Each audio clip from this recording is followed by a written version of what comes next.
تو یونان کے فلسفیوں نے کہا کہ جسمانی معراج ممکن ہی نہیں ہے، اس لیے کہ جب زمین سے آسمان کی طرف انسان بلند ہوگا تو فضا میں ایک ایسی سطح آئے گی جس کو طبقہ ناریہ کہتے ہیں، وہاں سے کوئی چیز اگر قریب ہوگی جل کر خاکستر ہو جائے گی، اور آسمان کے نیچے ایک ایسی موٹی سطح ہے جس کو طبقہ زمہریریہ کہتے ہیں، وہاں اتنی ٹھنڈک ہوتی ہے کہ اگر کوئی چیز وہاں سے گزرے گی تو آئس کریم بن جائے گی اور جم کر برف بن جائے گی۔ اس لیے جسمانی معراج ممکن نہیں۔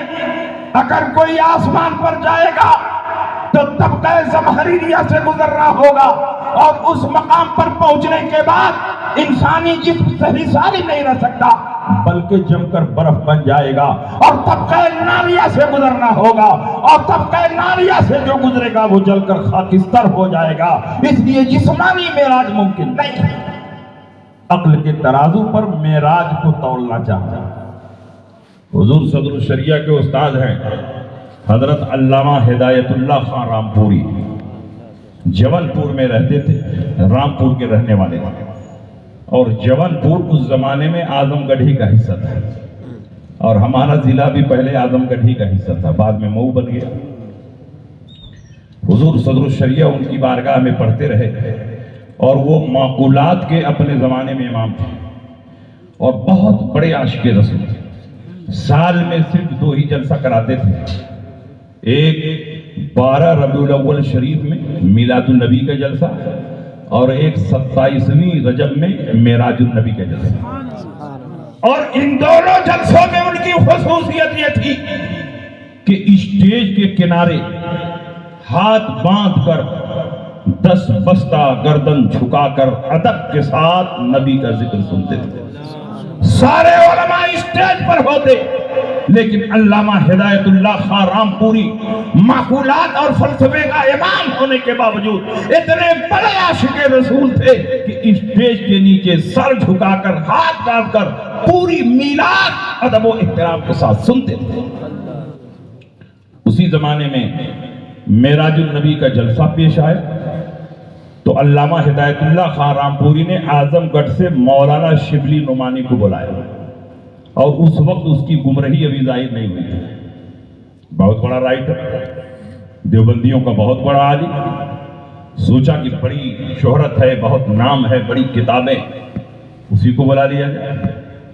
اس کی گمراہی اور بددینی ظاہر نہیں ہوئی تھی، آپ نے بلا لیا۔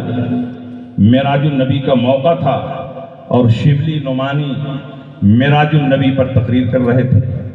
تقریر کرتے کرتے یہی اعتراض جو فلسفیوں نے کیا تھا انہوں نے پیدا کیا کہ یہ معراج جسمانی نہیں تھی بلکہ روحانی تھی، خواب میں یہ معراج حاصل ہوئی، اس لیے کہ اگر جسمانی معراج ہوتی تو مصطفیٰ طبقہ زمہریریہ سے گزرتے تو جم کر برف بن جاتے، طبقہ ناریہ سے گزرتے تو جل کر خاکستر ہو جاتے۔ جسمانی معراج ممکن ہی نہیں ہے، یہ معراج روحانی تھی۔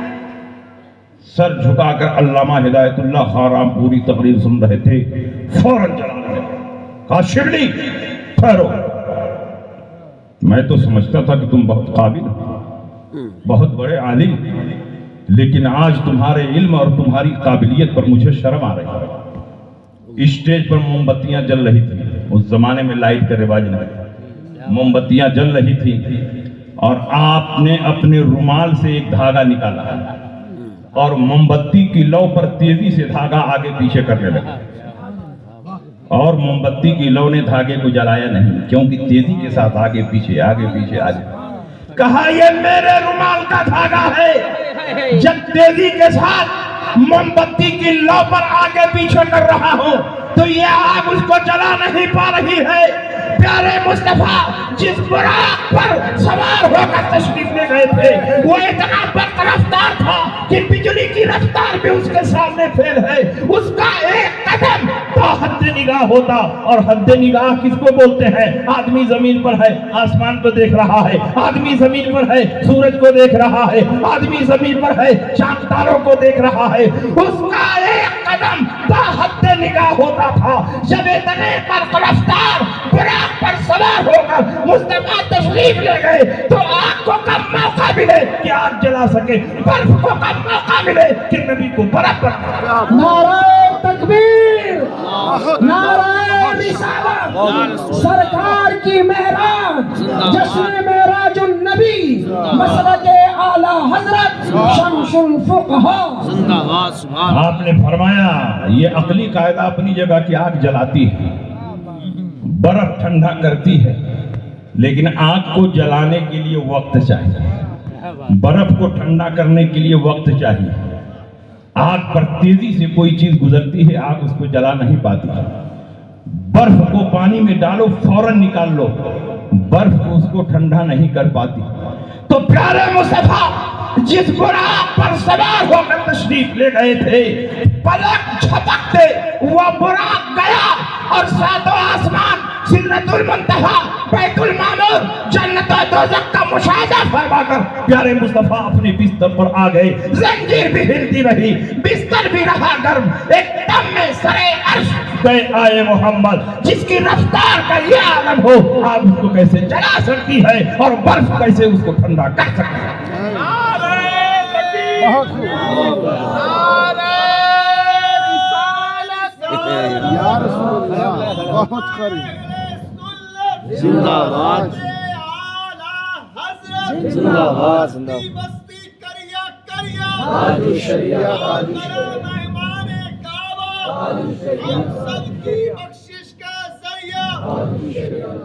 بہت خوب۔ اس مسئلے میں اختلاف ہے کہ معراج کی رات اللہ کے نبی نے سر کی آنکھوں سے رب کا دیدار کیا یا نہیں کیا۔ حضرت عبداللہ ابن عباس فرماتے ہیں کہ معراج کی رات پیارے مصطفیٰ نے سر کی آنکھوں سے رب کی ذات کا مشاہدہ کیا۔ قرآن عظیم کی آیت کریمہ ہے وَمَا جَعَلْنَا الرُّؤْيَا الَّتِي أَرَيْنَاكَ إِلَّا فِتْنَةً لِلنَّاسِ، اے محبوب ہم نے نہیں کیا وہ دکھاوا جو تمہیں دکھایا مگر لوگوں کے امتحان اور آزمائش کے لیے۔ اسی بخاری شریف میں حضرت عبداللہ ابن عباس ارشاد فرماتے ہیں ہے رؤیا عین اورہا رسول اللہ صلی اللہ علیہ وسلم لیلۃ اسری بہ الی بیت المقدس۔ اس آیت کریمہ میں جو رؤیت ہے اس رؤیت سے مراد رؤیت بالقلب نہیں ہے بلکہ رؤیت بالعین ہے۔ معراج کی رات پیارے مصطفیٰ نے سر کی آنکھوں سے رب کی ذات کا مشاہدہ کیا۔ یہ حضرت عبداللہ ابن عباس کا مذہب ہے اور اسی پر بڑے بڑے امام قائم ہیں۔ حضرت امام احمد ابن حنبل کی بارگاہ میں ایک شخص حاضر ہوا اور اس نے کہا معراج کی رات حضور علیہ السلام نے رب کی ذات کو سر کی آنکھوں سے دیکھا یا دل کی آنکھوں سے دیکھا؟ امام احمد ابن حنبل ٹیک لگا کر بیٹھے تھے، جیسے ہی سوال سنا ایک دم اٹینشن پلیز، ایک دم تیار ہو گئے اور کہا بے شک پیارے مصطفیٰ نے 27ویں شب میں اپنے سر کی آنکھوں سے رب کی ذات کا مشاہدہ کیا، رب کو دیکھا دیکھا دیکھا دیکھا، سر کی آنکھوں سے دیکھا، ماتھے کی نگاہوں سے دیکھا، ظاہری نگاہوں سے دیکھا، اس وقت تک دیکھا دیکھا کہتے رہے جب تک ان کی سانس روک گئی۔ یہی ائمہ کرام کا مذہب ہے، اسی پر زیادہ تر صحابہ کرام، اور یہ وہ خصوصیت ہے جو پیارے مصطفیٰ کو دی گئی، کسی اور نبی اور رسول کو نہیں دی گئی۔ اس لیے کہ موسیٰ علیہ السلام نے جب عرض کی تھی تجھے دیکھنا چاہتا تو پروردگار عالم نے فرمایا لن ترانی، تو ہرگز نہ دیکھ سکے گا، کیونکہ تو مکان میں ہے، رب کی ذات لا مقام ہے، مکان میں رہنے والا لا مکان کی ذات کو نہیں دیکھ سکتا۔ اور یہ خصوصیت کہ مکان سے نکل کر لا مقام میں پہنچ جائے کسی اور نبی کو نہیں، پیارے مصطفیٰ کو دیا گیا ہے۔ اس لیے پیارے مصطفیٰ کو اللہ نے یہ اعزاز عطا فرمایا ہے کہ وہ مکان سے نکل کر لا مقام میں پہنچ گئے اور سر کی آنکھوں سے رب کی ذات کا مشاہدہ۔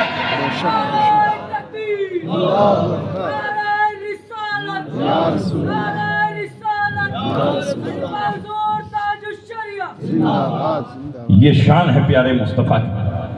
اب آپ کہیں گے کہ رب کی ذات کو دیکھنے میں کیا مزہ ہے، تو اس کو بھی سن لیجیے۔ مسلم شریف کی حدیث ہے، حضرت ابو ذر غفاری رضی اللہ عنہ نے پوچھا، یا رسول اللہ هل نرا ربنا یوم القیامہ، کیا ہم قیامت میں اپنے رب کو دیکھیں گے؟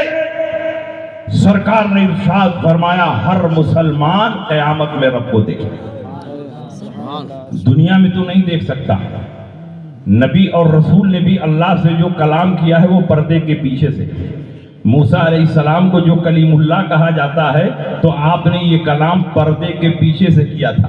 ما کان لبشر ان یکلمہ اللہ الا وحیا او من وراء حجاب، کسی بشر کی یہ شان نہیں کہ پروردگار عالم ڈائریکٹ ان سے کلام کرے، وہی کے ذریعے کلام کرتا ہے، او من وراء حجاب، یا وہ نبی پردے کے پیچھے ہوتا ہے اور کلام کرتا ہے۔ لیکن پیارے مصطفیٰ پردے کے پیچھے سے نہیں، بلکہ بخاری شریف میں ہے شفاعن کفاعن، بالکل اللہ کے حضور حاضر ہو کر ماتھے کی نگاہوں سے دیکھتے ہوئے پیارے مصطفیٰ نے بغیر کسی حجاب کے رب کی ذات کا مشاہدہ بھی کیا اور رب کی ذات سے کلام کیا۔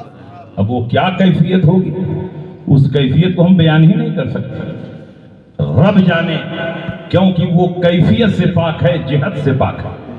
جس طرح اللہ نے چاہا پیارے مصطفیٰ کو دیدار کرایا، اور رب کے دیدار میں وہ مزہ ہے، وہ کشش ہے، وہ سرمستی ہے کہ جو ایک بار رب کی ذات کا دیدار کر لے، رب کا جلوہ دیکھ لے، جنت کو بھی بھول جائے گا، جنت کی بہاروں کو بھی بھول جائے گا۔ اللہ کے نبی سے سوال ہوا، کیا ہم قیامت میں اپنے رب کو دیکھیں گے؟ پیارے مصطفیٰ نے فرمایا، ہاں دیکھیں گے۔ صحابی کو بڑی حیرت ہوئی، تو اللہ کے نبی نے ان کی حیرت کو دور کرنے کے لیے فرمایا کہ اگر دن میں سورج آسمان پر چمک رہا ہو، اس پر بدلی نہ ہو، اس پر غبار نہ ہو، تو اس سورج کو دیکھنے کے بعد شبہ رہتا ہے کہ یہ سورج ہے یا کوئی اور۔ صحابی نے کہا، یا رسول اللہ کوئی شبہ نہیں ہوتا، یقین کے ساتھ ہم جانتے ہیں کہ یہ سورج ہے۔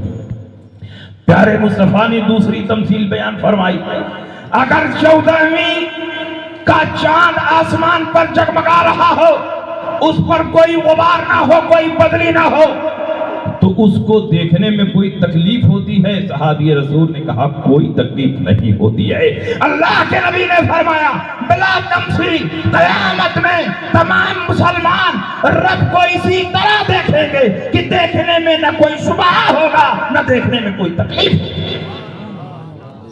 جب سارے جنتی جنت میں چلے جائیں گے، دوزخی دوزخ میں چلے جائیں گے، تو پروردگار عالم جنتیوں سے فرمائے گا، اے میرے بندوں، کسی چیز کی خواہش ہے، کسی نعمت کی خواہش ہے؟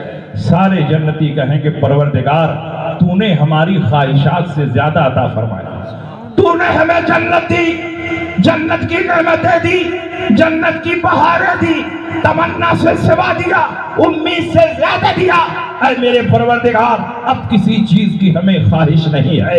اچانک پروردگار عالم ان کے نگاہوں سے حجاب ہٹائے گا اور سارے کے سارے جنتی رب کا دیدار کرنے لگیں گے، رب کی زیارت کرنے لگیں گے، رب کو دیکھنے لگیں گے، تو رب کے دیدار میں اتنا مست ہوں گے، اس قدر بے خود ہوں گے کہ جب پروردگار عالم ان کے نگاہوں پر حجاب ڈالے گا تو یہ سارے کے سارے جنتی بے چین و بے قرار ہو کر کہیں گے، اے میرے پروردگار، کاش تو نے جنت نہ دی ہوتی، جنت کی نعمتیں نہ دی ہوتی، جنت کی بہاریں نہ دی ہوتی، صرف اپنا دیدار ہی کراتا تو یہ جنت اور جنت کی نعمتوں سے بڑھ کر ہے۔ اسی کو قرآن نے ارشاد فرمایا، للذین احسنوا الحسنى وزیادۃ، جنہوں نے نیک عمل کیا ان کے لیے جنت ہے، اور جنت سے بڑھ کر ایک چیز ہے، جنت سے بڑھ کر کیا چیز ہے؟ وہی دیدار الہی ہے، وہی خدا کو دیکھنا۔ سبحان اللہ، سبحان اللہ۔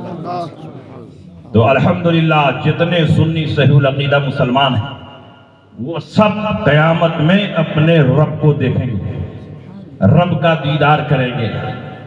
اور جب معراج پر اللہ کے نبی تشریف لے گئے تو اللہ نے اپنے حبیب کو کیا دیا؟ پیارے مصطفیٰ نے کیا لیا، کتنا لیا؟ وہاں کوئی تیسرا تھا ہی نہیں جو اس کو بیان کر سکے۔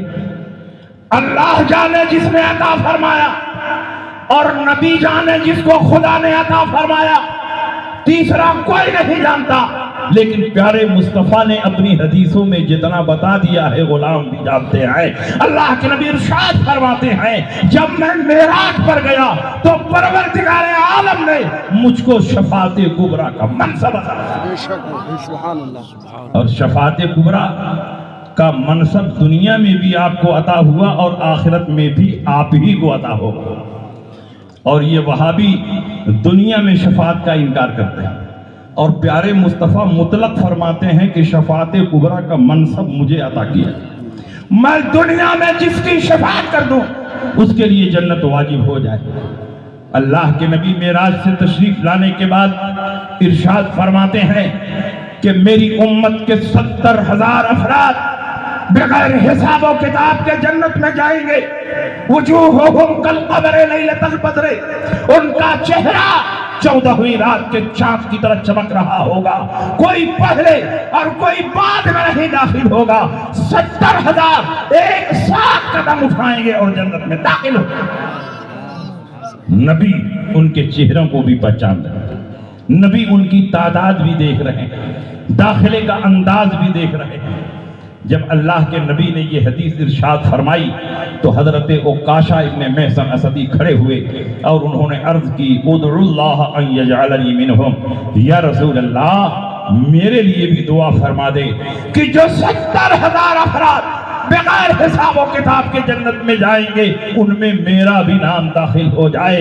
نبی نے یہ نہیں فرمایا کہ دنیا میں مجھ کو شفاعت کا کوئی اختیار نہیں، دنیا میں مجھ کو شفاعت کا پاور حاصل نہیں، بلکہ نبی نے اسی دنیا میں شفاعت کا جلوہ دکھاتے ہوئے ارشاد فرمایا انت منہم، جاؤ 70,000 میں تمہارا بھی نام شامل کریں۔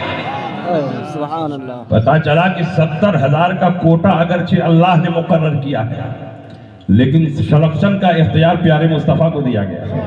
مصطفیٰ جسے چاہیں گے وہی اس 70,000 میں داخل ہوگا، اور جسے نہیں چاہیں گے لاکھ نمازیں پڑھے، روزہ رکھے، قرآن کی تلاوت کرے، ہرگز مصطفیٰ کی شفاعت کا مستحق نہیں۔ الحمدللہ ہم سنیوں بریلویوں کا مذہب ہے کہ دنیا میں بھی شفاعت ہمارے نبی فرمائے اور آخرت میں بھی شفاعت کا تاج آپ کے سر پر رکھا جائے گا، اور جس کی نبی شفاعت کر دیں اس کے لیے جنت واجب ہو جائے۔ اللہ کے نبی سید عالم صلی اللہ علیہ وسلم نے اسی دنیا میں اپنی شفاعت کا جلوہ دکھاتے ہوئے ارشاد فرمایا کہ اول من یقرع باب الجنہ، سب سے پہلے جنت کا پھاٹک میں کھٹکھٹاؤں گا، اور جس کے لیے چاہوں گا جنت کا پھاٹک کھولوں گا اور اس کو جنت میں داخل کروں گا۔ اور تم نبی کی شفاعت کا انکار کرتے؟ بتاؤ اشرہ مبشرہ کو نبی نے دنیا ہی میں جنت کی بشارت دی کہ آخرت میں ابو بکر فی الجنہ، عمر فی الجنہ، عثمان فی الجنہ، علی فی الجنہ، طلحہ فی الجنہ۔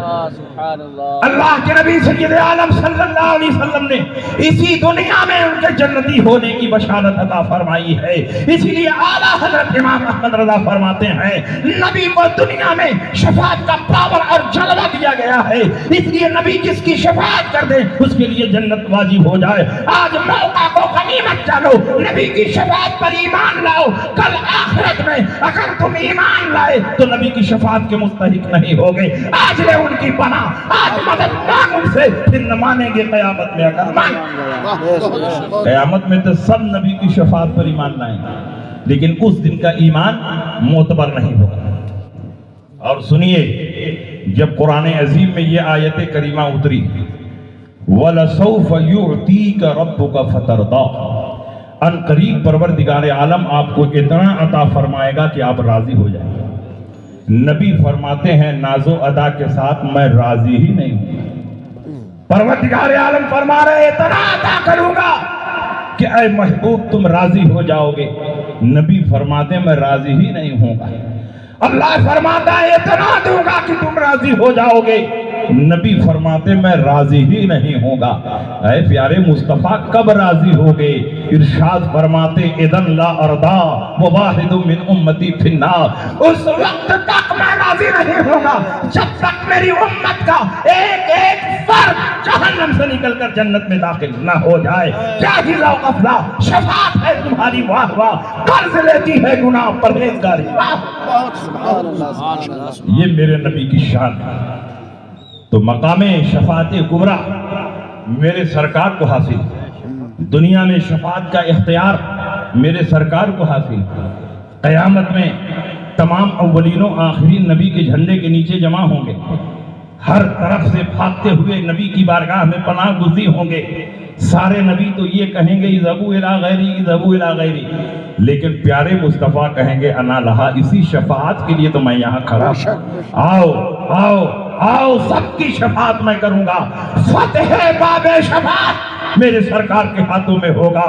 آپ سر زمین پر رکھیں گے، رب کی بارگاہ میں گڑ گڑا کر دعا فرمائیں گے، پروردگار عالم فرمائے گا یا محمد ارفع راسک، اے محمد آپ سر اٹھائیے، قلت اسمع، فرمائیے کیا فرماتے ہیں، آپ کی بات سنی جائے گی۔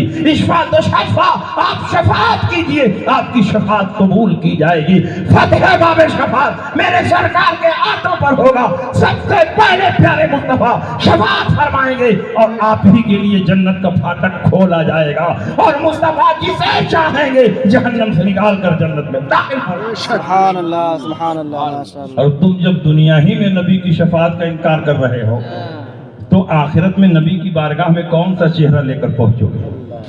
اگر نبی نے کہہ دیا کہ تم نے تو دنیا میں میری شفاعت کا انکار کیا تو آج آخرت میں تمہارے لیے شفاعت کا کوئی حصہ نہیں۔ نبی ارشاد فرماتے ہیں شفاعتی یوم القیامت حق فمن لم یؤمن بها لم یکن من اہلها، قیامت میں میری شفاعت پر حق ہے، جس نے دنیا میں میری شفاعت پر ایمان نہیں رکھا قیامت میں وہ میری شفاعت کا مستحق نہیں ہوگا۔ یہ میرے سرکار کی شان ہے، یہ میرے سرکار کا جلوہ ہے۔ یہیں سے یہ ثابت ہو گیا کہ ہم بریلویوں کا جو عقیدہ ہے وہ بخاری کی حدیث کے مطابق، اور جو لوگ بخاری نہیں پڑھتے ہیں، صرف بخاری کے نام پر ان کو بخار آتا ہے، وہ نبی کی شفاعت کا انکار کر رہے ہیں۔ نبی اکرم صلی اللہ علیہ وسلم جس کی شفاعت کرتے جنت واجب، نبی کے وسیلے سے جو دعا مانگ لے اس کے لیے جنت واجب۔ اٹھاؤ ترمذی شریف ابواب الدعوات، اس حدیث کے راوی عثمان ابن حنیف ہے۔ فرماتے ہیں نبی اکرم صلی اللہ علیہ وسلم صحابہ کے ساتھ تشریف فرما ہیں، ایک نابینا صحابی نبی کی خدمت میں حاضر ہوئے، کہا یا رسول اللہ میرے لیے دعا فرما دیں کہ پروردگار عالم میری آنکھوں کو روشن فرما دے۔ نبی نے ارشاد فرمایا صبر کرو گے تو ثواب ملے گا۔ صحابی رسول نے زبان حال سے کہا یا رسول اللہ جب آپ کا دامن پکڑ لیا ہے تو ثواب کی کیا کمی ہے؟ میں تو چاہتا ہوں کہ میری آنکھ روشن ہو جائے تاکہ آپ کے جمال جہاں آرا کا دیدار کر سکو۔ میں تو چاہتا ہوں کہ میری آنکھوں میں بینائی واپس ہو جائے تاکہ آپ کے چہرے زیبا کو دیکھ سکوں۔ پیارے مصطفیٰ کے خزانہ قدرت میں کمی کیا ہے؟ آپ نے ارشاد فرمایا جاؤ عشاء کی نماز پڑھنے کے بعد تازہ وضو کرو، مسجد کے کونے میں کھڑے ہو جاؤ اور میرے وسیلے سے اس طرح دعا مانگو۔ پہلے 2 رکعت نماز پڑھو، نماز کے بعد میرے وسیلے سے اس طرح دعا مانگو اللہم انی اسألک واتوجہ الیک بنبیک محمد نبی الرحمہ انی توجہت بک الی ربی فی حاجتی ہذہ لتقضی لی اللہم فشفع فیہا۔ اے اللہ میں تجھ سے مانگتا ہوں، تیری طرف متوجہ ہوں اس نبی کے وسیلے سے جن کو نبی رحمت بنا کر تو نے دنیا میں مبعوث فرمایا ہے۔ اے میرے پروردگار نبی کی سفارش کو میرے حق میں قبول۔ جیسے ہی صحابی رسول 2 رکعت نماز پڑھ کے نبی کے وسیلے سے دعا مانگ رہے ہیں، ان کی دونوں آنکھیں روشن ہو جاتی، دونوں آنکھیں چمکنے لگتی۔ گئے تھے تو نبی نہ تھے، اور نماز کے بعد نبی کے وسیلے سے دعا مانگ رہے ہیں تو بینا ہو جا رہے ہیں۔ میں آپ سے پوچھنا چاہتا ہوں، اگر نبی کو وسیلہ بنانا شرک ہوتا تو نبی اپنے وسیلے سے دعا مانگنے کی تعلیم نہ دیتے۔ اگر نبی کو وسیلہ بنانا شرک ہوتا تو کوئی صحابی نبی کو وسیلہ نہ بناتا، لیکن صحابہ کرام نے نبی کے وسیلے سے دعا مانگ کر اور اللہ کے نبی نے اپنے وسیلے کی تعلیم دے کر اور اللہ نے اس دعا کو قبول فرما کر یہ اشارہ فرما دیا ہے کہ نبی کو وسیلہ بنانا شرک اور بدعت نہیں، بلکہ نبی پر مضبوط ایمان رکھنے کا ایک حصہ ہے۔ اس لیے اعلیٰ حضرت فرماتے ہیں لا ورب العرش، جس کو جو ملا ان سے ملا، تکتی ہے کونین میں نعمت رسول اللہ۔